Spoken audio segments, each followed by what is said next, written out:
میں نے اس کو کہا کہ گری یار تو مسلمان کیوں نہیں ہو جاتا؟ کہتا ہو جاتا ہوں۔ میں نے کہا نہیں ایسے نہیں، تو نجس ہے ابھی، تو اس طرح جا کے غسل کر کے آ اور پھر تجھے مسلمان بناتے ہیں۔ ہم خوش ہو گئے، خوش ہو گئے کہ ایک تو جو ہے نا وہ ہمارے ہاتھوں مسلمان بنتا ہے۔ وہ چلا گیا جا کے بڑا سیریسلی جا کے وہ غسل کر کے تو واپس آ گیا کپڑے بھی چینج کر کے، کہتے ہاں ہم آپ مجھے مسلمان کرو۔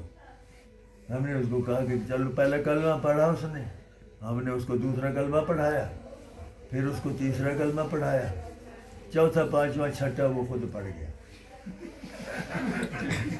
اس نے یاد کیا ہوئے تھے یاد پہلے سے۔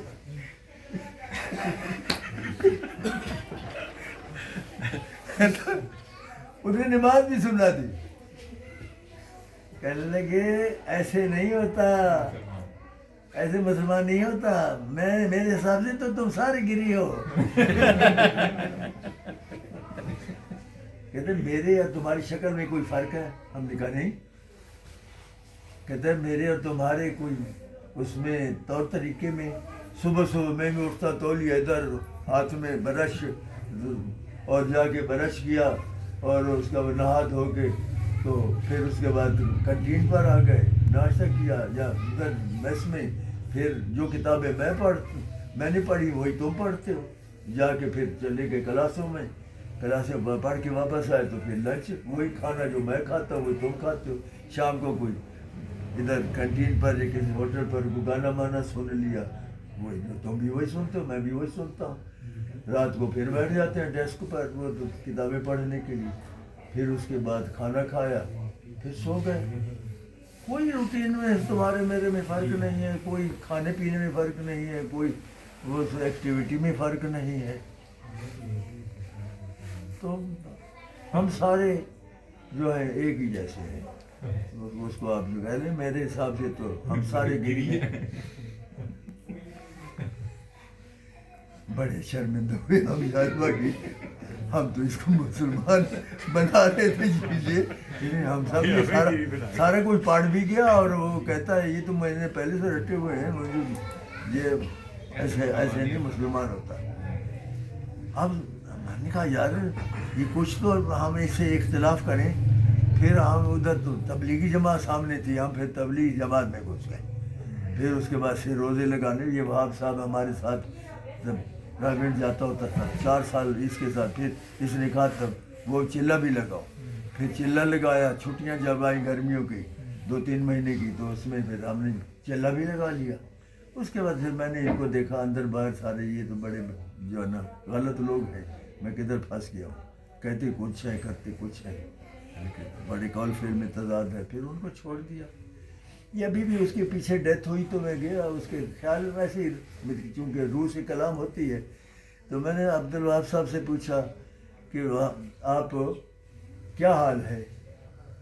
پرانے تعلقات تھے، کہنے لگے کہ ساری عمر نیکی کی، اللہ نے بخش دیا، قبر بھی وسیع دے دی، مگر میں کنفائنمنٹ میں ہوں۔ ویسے اس نے کیا، میں کنفائنمنٹ میں ہوں، میں باہر نہیں جا سکتا، میں جیل میں ہوں، میری جیل ذرا بڑی ہے، اللہ قبر وسیع کر دے، کہتا میں جیل میں ہوں، میں باہر نہیں نکل سکتا، میری قبر جیل جو ہے وہ ذرا بڑی ہے، اگر میرے یہاں کے پتہ چلا کہ یہاں کا جو سکہ ہے برزخ کا وہ لطائف اور مراقبات ہے، اگر میرے لطائف ہوتے تو پھر میں کہیں بھی جا سکتا، اب میں کنفائنمنٹ میں، اب آئی کانٹ گو، یہی میرا ایلیشین ہے، پتہ نہیں کب حشر ہوگا۔ اس زمانے کے حضرت آدم علیہ السلام، حضرت نوح علیہ السلام اور ان کے زمانے کے لوگ آج تک حشر کے انتظار میں، اور ہم بھی مر گئے، کیا پتہ کب تک ہم حشر کے انتظار میں پڑے رہنا پڑے۔ تو میں تو اس میں ہوں، جیل میں ہوں۔ یہ میں نے لکھا بک میں تو تبلیغی جماعت والے میرے ساتھ مخالف ہو گئے، کہتے تم ہمارے وہاب صاحب، میں نے کہا یار وہ میرا بھی دوست تھا، مجھے جو اس نے بتایا میں نے وہ لکھ دیا، اور اگر آپ کو اس پر نہیں ہے۔ یہ میرا حضرت گلبرگ میں کوئی ایک ڈاکٹر ریاض صاحب کے پاس ٹھہرے ہوئے تھے، میں بھی ادھر تھا، کیونکہ لاہور میں پوسٹڈ تھا، تو پھر میں بھی ادھر ان کے پاس ہی رات گزاری۔ صبح حضرت روح سے ہمیں کلام کراتے رہے، بات کراتے رہے۔ ڈاکٹر اسرار بھی ادھر ہی تھا، حضرت نہیں جانتے تھے ان کو کہ کون ہے۔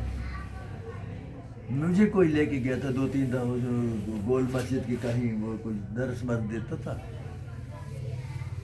اب حضرت نے قبر والوں سے بات کراتے رہے، تو بعد میں ڈاکٹر اسرار کہتا ہے حضرت عقل نہیں مانتی کہ مردے سے بات ہو سکتی ہے۔ حضرت نے اس کو کہا کہ آج تک کسی عالم نے کلام بالارواح کا انکار نہیں کیا، اس کا مطلب یہ ہے کہ آپ عالم نہیں۔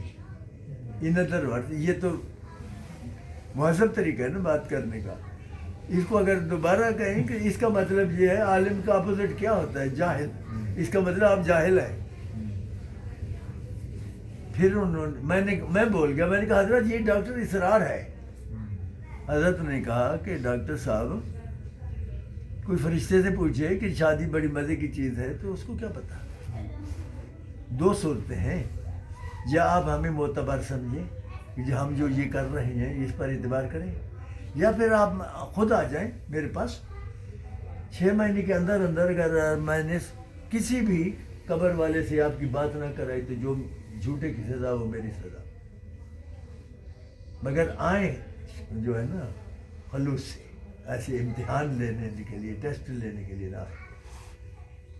اس کے بعد ضیاء الحق نے شورا بنا لی، پھر اس میں اس کو شورا میں اس کو لے لیا، شورا کا ممبر بنا لیا۔ پھر اس کے بعد اس نے اپنی تنظیم بنا لی اسلامی۔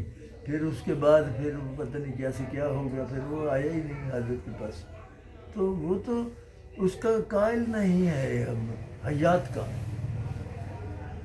اگر آپ یہ نہیں مانتے کہ قبر والے سنتے ہیں تو یہ تو حضرت تو کہتے تھے جو یہ حیات کو نہیں مانتا مردوں کی، وہ میرے نزدیک مسلمان نہیں۔ کیوں؟ کہنے لگے کہ حضرت آدم علیہ السلام کے وقت نبی کریم صلی اللہ علیہ وسلم کی روح اطہر تھی کہ نہیں تھی؟ روح مگر اکیلی نبی نہیں، بغیر جسم کے روح نبی نہیں ہوتی۔ اگر روح نبی ہوتی تو حضرت آدم علیہ السلام کی نبوت ہی نہ چلتی، اس کی شریعت کیسے چلتی؟ حضرت نوح علیہ السلام کے وقت بھی آپ کی روح اطہر تھی، مگر نبوت تو چلی حضرت نوح علیہ السلام کی۔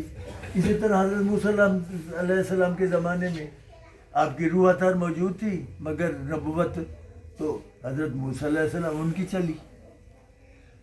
جب آپ ہار ہیرا میں تھے، آپ کو نبوت حاصل ہوئی 40 سال کے بعد، اس وقت 40 سال تک بھی حضرت عیسیٰ علیہ السلام کی شریعت چلتی رہی اور آپ اس کے اوپر اس کے پابند رہے۔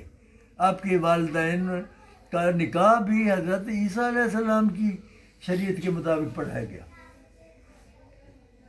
اب اگر یہ آپ عقیدہ رکھیں کہ قبر میں جو نبی کریم صلی اللہ علیہ وسلم کا جسم اطہر پڑا ہے صرف ڈیڈ باڈی ہے، اسکیلیٹن ہے، روح کہیں اور ہے۔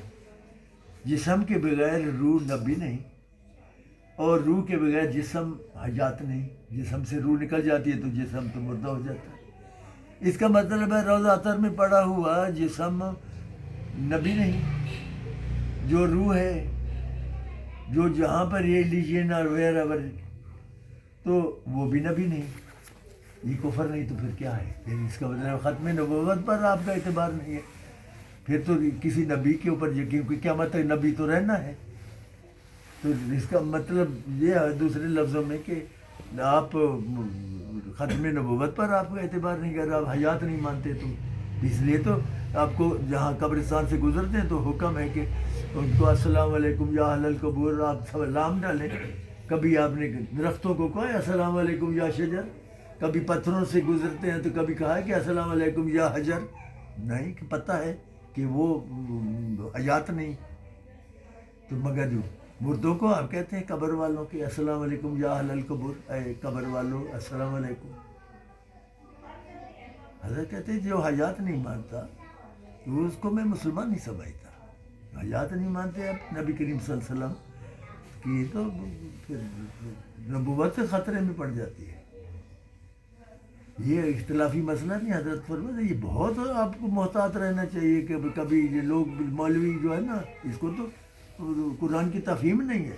یہ کہتے ہیں یہ اختلافی مسئلہ ہے, کچھ لوگ مانتے تھے کچھ نہیں مانتے تھے.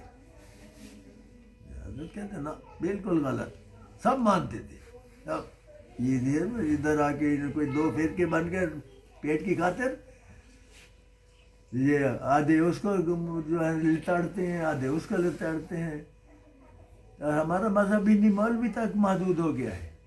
ٹوٹی پھوٹی نماز پڑھی اور مسجد میں مولوی کی تقریر سنی, یہاں تک کہ قبر میں پہنچ گئے. کچھ نہیں کرتے, عبادت ریاضت تقویٰ پرہیزگاری کچھ نہیں.